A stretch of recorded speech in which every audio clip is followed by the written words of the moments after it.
I just kind of applied on a whim. I didn't know anything about NBC from Florida. We don't hear, I mean, it's Northwest basketball camps, it used to be called, and I am from the Southeast, okay? So if you get that idea, that's pretty far, right?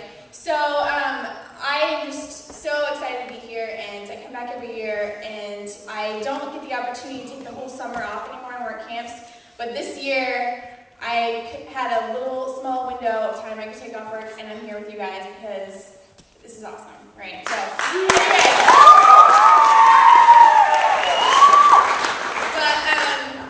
but that's a huge testimony to you guys, not to me, to you guys, because I come for you. So, anyway, basically, just a little bit about me. I am not a basketball player, and some of you guys who have watched All-Star games in the past know that. I somehow get suckered into playing in the All-Star game because we never have enough females. But, so growing up playing sports, I played 8-9 years of volleyball, and that's my sport. And now, when I got into college, I started rock climbing, which is kind of not a traditional sport, but that's kind of what I've adopted, and something I'm really passionate about. So actually tonight I'm gonna use that as a little bit of an analogy for the courage topic that we're going to be going over tonight. So basically, I want someone in the audience, and I'm also a teacher, and so we're gonna raise hands, all right, tonight, so don't shout things out. Okay, so we're talking about courage, right? What comes to mind when you think, what is the opposite of courage? Raise your hand. I saw Lindsay first. Okay, Lindsay? Fear. Okay, she said fear. Does anyone think that's wrong? Okay, raise your hand if you think that's right. Raise your hand if you think that's wrong. Okay, actually, you know what? That's the first word that came to mind for me too. But you know what? It's not. Does anyone else know what the opposite of courage is? Discourage. Okay, that's close. Anyone else? Hesitate. What is it? Hesitate. Hesitant. Hesitate? Yeah. Okay, that's part of it. Anyone else? Peer pressure. Okay. Anyone else? Not courage. Okay. Cowardice. Yes! Coward. You won the prize. Everybody, big applause. Okay. So, cowardice, right, is the opposite of courage. So, everyone has fears, right? And this is something we're going to talk about in our groups. Everyone has fears, and someone's fears, you know, Amber's fears might be a little bit different than Aaron's fears, right? So, everyone's going to have a little bit different of fears. So, we're going to talk about how to get the courage to overcome those fears tonight, right? And kind of the steps towards that. So, let's think of some examples of fears you might have. Maybe people are afraid of being rejected. Who's afraid of being rejected? I'm afraid of being rejected, right? Who's afraid of getting made fun of or looking stupid? I mean, Caitlin, not so much afraid of looking stupid or getting made fun of, because she is so confident.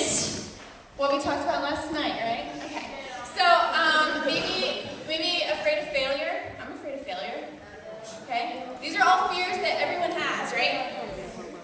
Okay. So, I'm going to talk to you. I told you we're going to use this analogy a little bit. I'm going to explain it to you so you kind of are able to wrap your mind around it. Okay. So, I started rock climbing maybe 2.5 years ago. Who all has been to rock climbing gym? Who all has been climbing before? Oh, okay, so you guys are on the ball with this. All right. So, typically you go to a climbing gym, you get your harness, and you have your little belay class, and they teach you how to go up a wall, and that would be called top roping or whatever, and so that's one type of climbing. The type of climbing that I do typically is bouldering, which doesn't involve any ropes or any harnesses. It's just free climbing. You got your shoes, you got your crash pad, and you just go for a boulder, right? And that's the kind of type of climbing that I do. So I'm going to kind of explain that to you as we go. All right. So the first thing, there's 3 things I want you guys to think about tonight. 2 questions and 1 final thing that I want you to really concentrate on. You all with me? All right. So when you're trying to face your fears, when you're trying to become a person that has a lot of courage, the first thing you need to think about is what gives you purpose.